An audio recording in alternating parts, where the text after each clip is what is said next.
और अब उन खबरों पर बात करेंगे जिन्हें 5 के पंच में हमने आज शामिल किया है। सबसे बड़ी खबर पाकिस्तान से जुड़ी हुई है। कंगाल होने के कगार पर पहुंचे पाकिस्तान के लोग महंगाई से परेशान हैं। रमजान को लेकर पाकिस्तानी अवाम की चिंताएं और बढ़ गई हैं। पाकिस्तान में 1974 के बाद से अब तक सबसे ऊंचे लेवल पे महंगाई दर पहुंच चुकी है। हर जरूरी सामान की कीमतें आसमान छू रही हैं। रमजान में कीमतों के और बढ़ने की आशंका भी जताई जा रही है। पाकिस्तानी मीडिया के अनुसार हजारों पाकिस्तानियों को पिछले 4 वर्षों से वेतन में भारी कटौती का भी सामना करना पड़ रहा है। आसमान छूती कीमतों के बीच रमजान में रसोई के खर्चों को पूरा करना असंभव होगा।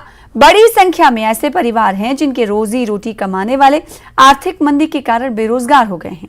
अब उन्हें अपने इफ्तारी और सहरी की व्यवस्था करने के लिए एक गंभीर चुनौती का सामना करना पड़ेगा। बिजली और गैस की दरों में भारी वृद्धि ने उपभोक्ताओं के संकटों को और बढ़ा दिया है। कीमतों पे एक नजर डालें तो मालूम होगा कि पाकिस्तान के कई हिस्सों में 20 किलो आटा बैग की कीमत पिछले रमजान में 800 रुपए प्रति बैग थी और इस वर्ष बढ़कर 1295 से 3100 रुपए हो गई है। प्याज, हर तरह की दालें पिछले साल के मुकाबले इस वर्ष कई गुना बढ़ गई हैं।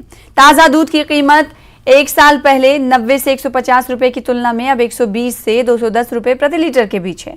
तो मोटा मोटी पाकिस्तान जहां राजनीतिक संकट से गुजर रहा है, तो वहीं महंगाई ने भी जनता की कमर तोड़ डाली है। इस बात पर हम बात करेंगे आज अपने संवाददाता से, समझने की कोशिश करेंगे कि रमजान इस बार का भारी पाकिस्तानी अवाम का होने वाला है, कैसे उनकी मामूलाते जिंदगी पूरी होगी। लेकिन जो खबरें हम तक मिल पा रही हैं पड़ोसी मुल्क होने के नाते, इसीलिए हम ये बताना चाहते हैं कि पाकिस्तान में, जैसा कि सभी को ये बात आया है कि पाकिस्तान इस वक्त आर्थिक कंगाली के दहाने पर खड़ा हुआ है। लेकिन रमजान में जैसा कि सब जानते हैं कि खर्च जो ज्यादा बढ़ जाता है, ऐसे में आम दिनों में लोग अपने किचन का बजट संभाल नहीं पा रहे हैं, अपनी दिनचर्या नहीं संभाल पा रहे हैं। शैलेंद्र हमारे साथ जुड़ चुके हैं, उन्हीं से हम बात करेंगे इस सवाल को लेकर। शैलेंद्र वांगू, एडिटर इंटरनेशनल ब्यूरो, हमारे साथ मौजूद हैं। शैलेंद्र, इस बार का रमजान पहले के मुकाबले बहुत मुख्तलिफ होने वाला है। पहले से ही पाकिस्तान के अवाम की जनता की कमर टूट गई है और रमजान में हम जानते हैं कि इजाफी खर्च भी होता है। ऐसे में इस बार बहुत दुश्वारियों वाला रमजान रहने वाला है पाकिस्तानी अवाम के लिए।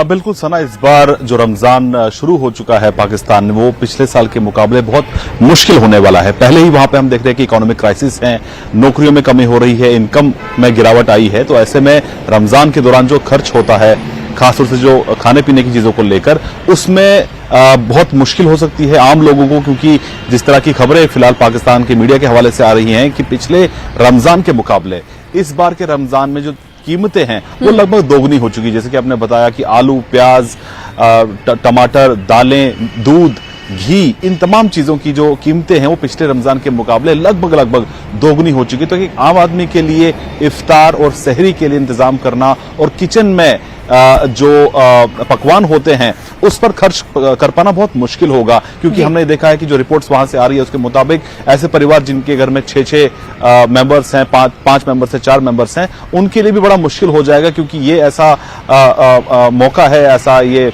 रमजान का जो मुकद्दस महीना होता है। तो ऐसे में उनके लिए जो रूटीन की चीजें कर पाना भी इस महीने बहुत मुश्किल हो रहा है। और ऐसे में जो खबरें कराची से आ रही हैं वो और डराने वाली हैं उन लोगों के लिए जो वहां पर रहते हैं, क्योंकि खबरें ये आ रही है कि जो गैस की सप्लाई है उसमें भी भारी कटौती आ रही है, कि यानी कि वो कुछ घंटों के लिए चलता है और बाकी टाइम वो ठंडा पड़ा रहता है। तो ऐसे में गैस की सप्लाई में भी कमी आ रही है। बावजूद इसके हर महीने करीब 600 से 700 रुपए का बिल तो आ रहा है, लेकिन गैस की सप्लाई बराबर नहीं आ रही है। तो ये ऐसे मुसीबत से इस वक्त पाकिस्तान गुजर रहा है, जहां पर इस महीने में भी लोगों को राहत नहीं मिल पा रही है। हालांकि पिछले दिनों हमने देखा कि पाकिस्तान सरकार की तरफ से कुछ रियायत दी गई थी। कहा गया था कि जो लोग साइकिल, मोटरसाइकिल और रिक्शा चलाते हैं उनके लिए कुछ राहत दी जाएगी। पेट्रोल प्राइसेस में उनके लिए कुछ कमी दी गई थी जो ऑटो रिक्शा चलाते हैं। तो लेकिन इसकी जो स्पैन है वो पूरे आम पब्लिक के लिए नहीं है। तो जाहिर तौर पर ये महीना जो है बहुत मुश्किल होने वाला है। रियायतों की बात जब आप कर रहे हैं, आम चीजों की भी, चावल, रियायतें पिछले दिनों कुछ पाकिस्तानी सरकार की तरफ से अवाम को देने की कोशिश की गई गए या फिर जो मजदूर तबका है उन्हें देने की कोशिश की गई।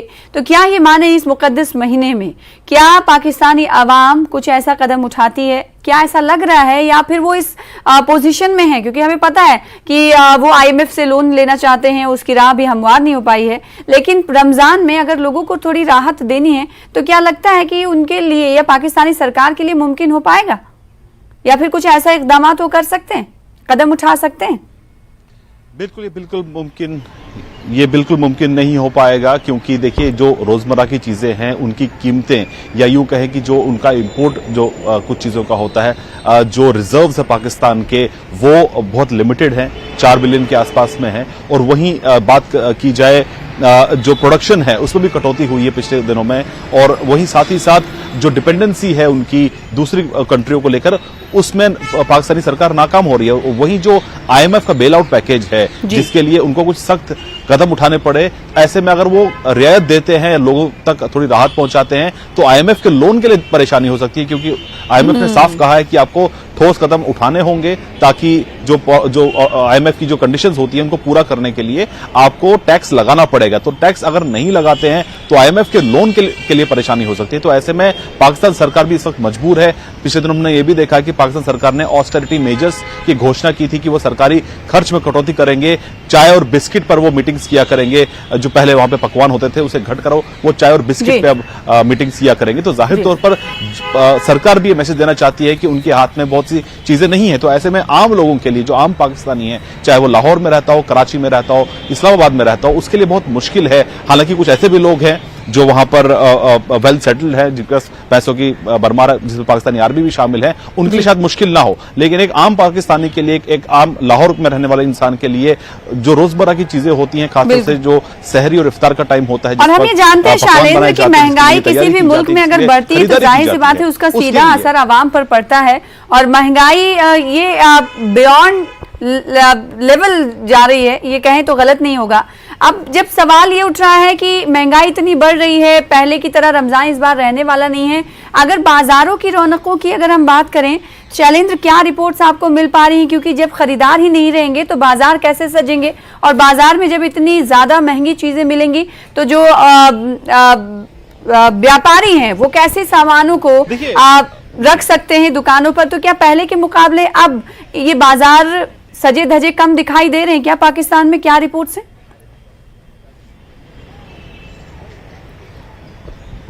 देखिए, फिलहाल जो रिपोर्ट्स आ रही है उसके मुताबिक पहले तो आपको ये बता दें कि आज पाकिस्तान का नेशनल डे भी है, लेकिन जिस तरह के हालात इस वक्त पाकिस्तान में है, क्राइसिस पाकिस्तान में है, ये पहली बार हुआ है इतने सालों के अंदर कि उन्होंने अपनी परेड नहीं निकाली, क्योंकि इसलिए पैसा उनके पास नहीं है। भले ही वो दिखाते हो कि एक न्यूक्लियर पावर है, लेकिन असल बात यह है कि उनके पास जो नेशनल प्राइड होती है, परेड, वो भी वो नहीं इस बार वो नहीं कर पाए हैं। अगर हम बाजारों की बात करें तो इस तरह की खबरें वहां से आ रही हैं, क्योंकि हम आपको आंखों देखी तो नहीं बता सकते, लेकिन जो खबरें वहां से आ रही हैं उसके मुताबिक बाजारों में सामान तो है, लेकिन उसको खरीदने के लिए लोगों के पास जेब में पैसा नहीं है, उतनी आमदनी नहीं है, क्योंकि बहुत से लोगों की नौकरियां चली गई, बहुत से लोगों को कई महीनों तक तनख्वाहें नहीं मिल पाई हैं। तो ऐसे में उनके लिए इससे खरीदारी कर पाना या रमजान के महीने में वो अपने मन मुताबिक वो परचेजिंग कर सके, ड्राई फ्रूट्स खरीद सके, इतना उनके पास परचेजिंग पावर इस वक्त नहीं है। और जो जिनके पास है भी, उनके लिए कीमतें जो है वो आसमान छू रही हैं आम चीजों की। दूध की बात करें या चावल की बात करें, बासमती राइस की बात करें, आटे की बात करें, तमाम चीजों जो कीमतें हैं उसमें वो आसमान छू रही है। इसमें एक फैक्टर ये भी है कि पिछले साल जो पाकिस्तान में सैलाब आया था, उससे भी बहुत सी फसलें बर्बाद हुई थी। ठीक है, ये तो बात हो गई आवाम पर महंगाई की मार की, और उन्हें ये उम्मीद भी नहीं है, हो सकता है पाकिस्तान की आवाम ये उम्मीद भी नहीं कर रही होगी, क्योंकि जो पाकिस्तान की इस वक्त हालत है उससे यही लग रहा है कि वो रियायत नहीं दे सकते। जैसे शैलेंद्र ने कहा कि रिपोर्ट्स ऐसा कह रहे हैं, और IMF ने कंडीशंस रखे हैं, तो दो तरफ से वो घिरे हुए हैं। एक तरफ से आवाम का दबाव भी होगा सरकार पर और आवाम नाराज भी होगी, दूसरी तरफ ये है कि पब्लिक का पैसा कहीं ना कहीं इस वक्त जो रस्साकशी चल रही राजनीतिक तौर पर, उस पर भी कहीं ना कहीं बह रहा है। वाटर कैनन के इस्तेमाल हो या फिर किसी तरह के PTI कारकुनान के दरमियान झड़प की बात कहें, तो उसमें भी तो पुलिस बल लग रहा है, उसमें भी तो रिसोर्सेज लग रहे हैं। तो ये क्या ये नहीं लगता कि जो अभी आर्थिक स्थिति है, राजनीतिक स्थिति है, इससे उबरने में पाकिस्तान को बहुत टाइम लगेगा?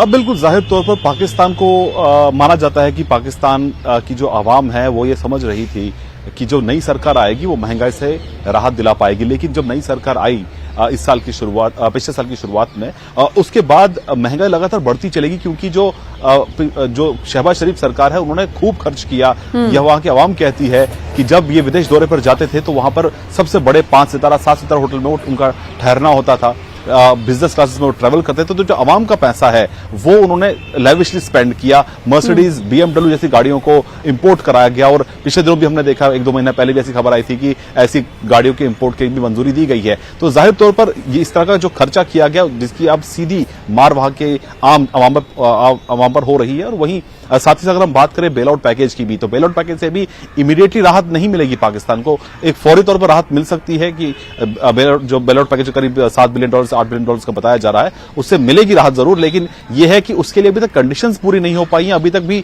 बातचीत चल रही है, हालांकि IMF कह रहा है कि अभी कुछ और कदम उठाने होंगे पाकिस्तान को। इस जो शुरुआती लेवल का, जो सेक्रेटरी लेवल जो एग्रीमेंट होगा IMF और पाकिस्तान के बीच में, लेकिन फिलहाल वो होता नजर नहीं आ रहा है। तो कहा जा सकता है कि IMF के द्वारा जो सख्ती पाकिस्तान को लोन देने को लेकर, बेल आउट पैकेज देने को लेकर दिखाई जा रही है, तो कहीं ना कहीं अवाम पर यह सख्ती हुकूमत की तरफ से भी देखी जा रही है। तो सवाल एक मौजूदा वक्त में यही है कि आखिर कैसे गुजरेगा पवित्र महीना रमजान पाकिस्तानी अवाम का। बहुत शुक्रिया हमारे साथ जुड़ने के लिए, तफसील से बातचीत करने के लिए शैलेंद्र वांगू। फिलहाल इसी के साथ 5 का पंच में रुकेंगे, छोटे से ब्रेक के लिए कुछ और बड़ी खबरों के साथ 5 का पंच में चल लौटेंगे। ब्रेक के बाद एक बार फिर से आपका 5 का पंच में स्वागत करते हैं। दूसरी खबर का रुख कर लेते हैं। 5 के पंच में नादिमर्ग नरसंहार की आज 20वीं बरसी है। इस नरसंहार में मारे गए लोगों को आज याद किया जा रहा है। 2003 में पुलवामा के नादिमर्ग में हुए नरसंहार में आतंकियों ने 24 कश्मीरी पंडितों की हत्या कर दी थी। आतंकियों ने कश्मीरी पंडितों को घर से निकालकर उन्हें गोलियों का निशाना बनाया था। उनमें महिलाएं भी शामिल थीं। आज भी गांव के लोग हादसे को याद करते हैं, बेबस आवाजों को याद करते हैं तो आंखें धूमिल हो जाती हैं। आज ये बस्ती वीरान पड़ी है। स्थानीय लोगों की इच्छा है कि कश्मीरी पंडित फिर लौटें और फिर ये इलाका पहले की तरह आबाद हो जाए। नादिमर्ग नरसंहार में मारे गए लोगों को आज याद किया जा रहा है। पीड़ितों ने दोषियों के खिलाफ मुकदमा दर्ज करने की मांग की है। उन्हें इंसाफ है और उन्हें इंसाफ की उम्मीद है। इस पर बातचीत करेंगे। दोषियों के खिलाफ केस दर्ज हो, ऐसी मांग तमाम पीड़ित कर रहे हैं, और साथ ही साथ पीड़ितों का ये कहना है कि दोबारा इस इलाके में उन्हें बसाया जाए।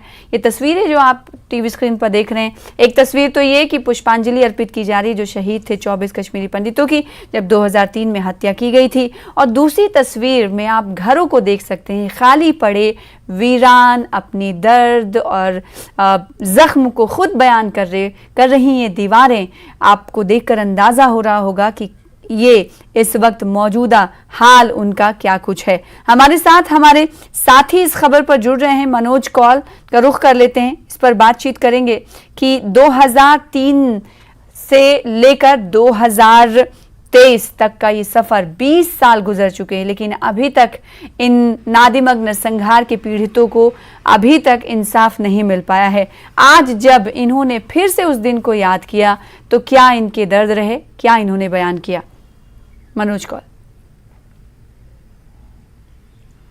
देखिए सना, आज जैसे कि आपने बिल्कुल सही कहा कि आज जो दर्द है अभी भी वो छलक रहा था जब यहाँ पर ये एक समारोह रखा गया था जहाँ श्रद्धांजलि दी गई उन शहीदों को जिन्हें आतंकियों ने 23 मार्च 2003 को शहीद कर दिया था। मैं आपको बता दूं कि उसमें 11 महिलाएं थीं, 11 पुरुष थे और 2 बच्चे थे।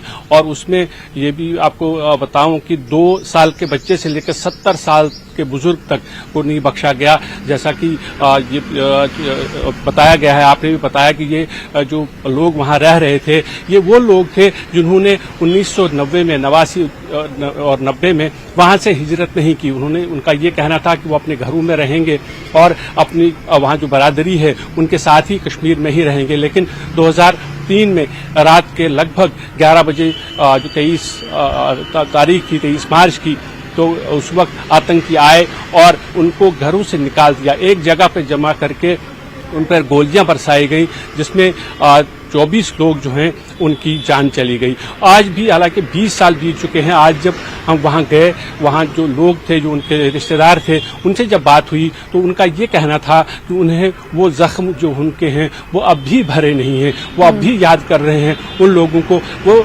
बार बार ये सवाल पूछ रहे थे कि आखिर उन्हें क्यों कत्ल किया गया, जबकि उनका कोई कसूर नहीं था। क्या उनका ये कसूर था कि उन्होंने मिलिटेंसी के बावजूद नारीमर्ग में ही रहने को तरजीह दी थी? क्या उनका ये कसूर था कि वो एक पर्टिकुलर कम्युनिटी से ताल्लुक रखते थे? तो लगातार ये सवाल वो पूछ रहे थे। वो आज भी इंतजामिया से ये सवाल पूछ रहे हैं और साथ ही उनकी जो एक बहुत बड़ी डिमांड है वो ये है कि जिस तरह से ये नरसंहार वहाँ पेश आया, नरसंहार जो वहाँ किया गया, उसके बाद जो उसमें मुलविस लोग थे उन्हें आज तक सजा क्यों नहीं मिली? उनका ये कहना था कि हालांकि उन्होंने जिन अपनों को खोया है वो बाहर दोबारा उनके साथ मिलेंगे तो नहीं, लेकिन अगर उन दोषियों को सजा दी जाती है तो उनका जो दर्द है उसमें थोड़ी सी कमी आ सकती है। यानी हम कह सकते हैं कि उन जख्मों पे थोड़ा सा मरहम तो ये बात भी सामने आई मनोज कौर कि दोषियों के हवाले से और इंसाफ के मुंतजिर लोगों के हवाले से राहत की खबर ये आई, शायद इसी केस में, मुझे करेक्ट करिएगा, कि अभी जो फाइल था उसे दोबारा खोल दिया गया है। क्या इस हवाले कब इस फाइल को पहले बंद किया गया था? थोड़ा बैकग्राउंड अगर बता पाए आप लोगों को। देखिए, ये जो मामला जब 23 मार्च 2003 को पेश आया तो उसके बाद जैनापोरा पुलिस स्टेशन जो है वहां पर केस दर्ज किया गया और उसके बाद शोपियान डिस्ट्रिक्ट कोर्ट में इस पर मुकदमा दायर किया गया और उस वक्त 6 से 7 लोगों के खिलाफ ये मुकदमा दायर किया गया था जिनको मुलजिम बताया गया था। लेकिन 10 साल लगभग 2011 तक इसमें कोई भी पेशरफ्त नहीं हुई और ये कहा गया कि इसमें जो इनिशियली जब रिपोर्ट्स दी गई थी, जब इन्वेस्टिगेशन शुरू हुई थी, तो उस वक्त ये कहा गया था कि ये जो सान्या हुआ है, ये जो नरसंहार हुआ है, उसमें जो ऐनी शाहिद हैं, जो आई विटनेसेस हैं, वो कश्मीर में नहीं रह रहे हैं, वो जम्मू पलायन कर चुके हैं या जम्मू से बाहर कहीं और रह रहे हैं। तो उसके बाद 2011 में ये जो केस है उसको बिल्कुल बंद कर दिया गया था, लेकिन 2022 अगस्त में दोबारा इस केस को खोला गया है और इस पे लगातार अब, और इसीलिए 2022 अगस्त में जब इस केस को दोबारा खोला गया तो इसलिए जो पीड़ित हैं उनके चेहरे पर कहीं ना कहीं उम्मीद की जो किरण जो बुझ चुकी थी वो फिर से जगी है कि शायद दोषियों के खिलाफ कड़ी से कड़ी सजा का फैसला लिया जाए आने वाले दिनों में। बहुत शुक्रिया मनोज हमारे साथ जुड़ने के लिए, इस खबर पर तफसील के साथ बातचीत करने के लिए। फिलहाल आगे बढ़ लेते हैं, दूसरी बड़ी खबर का रुख कर लेते हैं। आज हिमाचल प्रदेश से दूसरी बड़ी खबर को 5 के पंच में हमने शामिल किया है। नेता प्रतिपक्ष का केवल सिंह पठानिया पर हमला देखा गया सदन में। हम जान रहे हैं कि इस वक्त विधानसभा का सदन चल रहा है, बजट सत्र चल रहा है। आज बजट सत्र का 8वां दिन है। पठानिया को संयम के साथ बोलना चाहिए, ऐसा केवल सिंह पठानिया की तरफ से कहा गया। मिमिक्री करना अशोभनीय है, बड़ी खबर आपको बता रहे हैं। इस हवाले से तू मैं कहीं ना कहीं असेंबली में देखी गई। पीएम मोदी पर टिप्पणी सही नहीं है, पीएम की मिमिक्री करना सही है। आखिर क्या हुआ था उस वक्त, पूरी जानकारी हासिल करेंगे। रुख करेंगे अपने संवाददाता शिमला से जुड़ रहे हैं राजेंद्र शर्मा, उनका। राजेंद्र शर्मा, ये बताइएगा कि आज का जो बजट सत्र का दिन था, आज क्या ऐसा हुआ कि मिमिक्री तक बात आ गई? क्या मामला हुआ जिसके बाद तू मैं नोक झोंक फिर से हुई?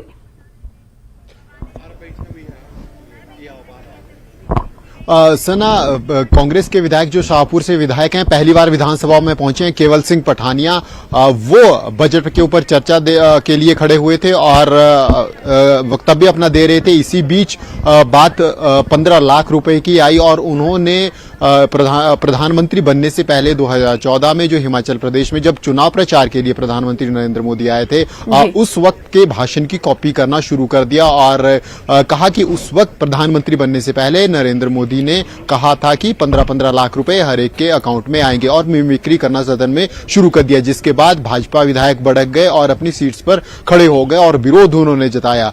इस पर केवल सिंह पठानिया ने कहा कि वो पहली बार विधायक बने हैं, पहली बार सदन में पहुंचे हैं, इसलिए सदन सदन के नियमों से अधिक वाकिफ नहीं है और उनसे ये गलती हो गई, उन्होंने क्षमा भी मांग ली। लेकिन क्योंकि सदन का समय समाप्त हो रहा था और ऐसे में विधानसभा अध्यक्ष ने सदन की कार्रवाई खत्म कर दी और नेता प्रतिपक्ष जयराम ठाकुर भी उस वक्त सदन में मौजूद नहीं थे। लेकिन आज जैसे ही सदन शुरू हुआ, नेता प्रतिपक्ष जयराम ठाकुर ने पॉइंट ऑफ ऑर्डर के तहत इस विषय को उठाया कि देश के प्रधानमंत्री या किसी भी व्यक्ति की मिमिक्री करना सदन में अशोभनीय है और असंसदीय है, जिसके बाद ये मामला उठा और भाजपा विधायकों ने खूब शोर सदन में मचाया, खूब हो हल्ला सदन में हुआ, तीखी बहस दोनों पक्षों की तरफ से हुई। दरअसल कांग्रेस ने अपने घोषणा पत्र में प्रत्येक महिला को 1500 रुपए देने की गारंटी लिखी हुई है। 18 वर्ष से लेकर 60 वर्ष की प्रत्येक महिला को 1500 रुपए देने की बात कांग्रेस ने अपनी गारंटी में कही थी, जिसको लेकर भाजपा विधायक कांग्रेस के विधायकों से जवाब मांग रहे थे कि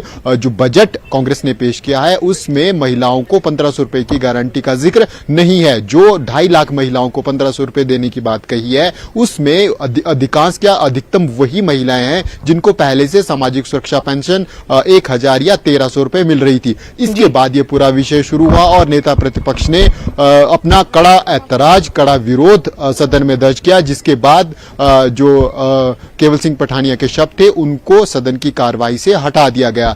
अब इसके बाद सदन की कार्रवाई चली, प्रश्नोत्तर हुआ और उसके बाद फिर बजट भाषण पर अभी भी चर्चा जारी है और आज उम्मीद लगाई जा रही है कि कुछ देर में मुख्यमंत्री सुखविंदर सिंह सुक्खू चर्चा का जवाब देंगे और फिर उसके बाद बजट पारित हो सकेगा। तो जो तमाम चर्चा है बजट भाषण पर, वो पक्ष और सत्ता पक्ष दोनों के विधायक, विपक्ष और सत्ता पक्ष के विधायक लगातार अपने विषय रख रहे हैं और सदन की खामियों को और राजेंद्र एक चीज और समझना चाहेंगे, जब 1500 रुपए महिलाओं को देने को लेकर जब बात हो रही थी, भाजपा विधायक कांग्रेस विधायकों से ये बात जब पूछ रहे थे, तो क्या उसी के जवाब में ये कहा गया था कि 15 लाख का जो वादा किया गया है वो तो अभी पहुंचा नहीं? बिल्कुल सना, दरअसल जब भाजपा ने कांग्रेस की गारंटियां निकाली, जिन गारंटियों को चुनावों से पहले कांग्रेस जनता के बीच में लेकर गई थी, उसी की रिप्लाई में नोक झोंक में कांग्रेस के विधायकों ने भाजपा की 2017 के चुनावों के जो दृष्टि पत्र भाजपा ने जारी किया था उसका जिक्र किया। इससे पहले लोकसभा चुनावों में जो भाजपा की तरफ से वादे जनता के साथ किए गए थे उसी जिक्र में ये सब चीजें हुई। लेकिन नेता प्रतिपक्ष और पूर्व मुख्यमंत्री जयराम ठाकुर ने सुबह जब सदन में अपना ऐतराज जताया तो उन्होंने एक बात पूरे जोरों से कही कि कांग्रेस के विधायक कोई भी डॉक्यूमेंट लेकर आए जिसमें यह कहा गया हो कि प्रधानमंत्री तो बात अब इस मौजू तक आ चुकी, इस मुद्दे तक आ पहुंची है और ये बात जो है खत्म होने वाली नहीं है जब तक ये सदन चलेगा। रोज आरोप और प्रत्यारोप और साथ ही बजट पर चर्चा हो रही है। अब देखना ही होगा कि आने वाले दिन में और कौन कौन से मुद्दे और कौन कौन सी बातें, जैसे कि आज अनपार्लियामेंट्री मिमिक्री को लेकर भी बात हुई जिसे सदन से हटाना पड़ा। बहुत शुक्रिया राजेंद्र तफसील से जानकारी देने के लिए। फिलहाल इसी के साथ 5 के पंच में इतना ही, मुझे दीजिए इजाजत। देखते रहिए न्यूज़ 18 JKLH। नमस्कार।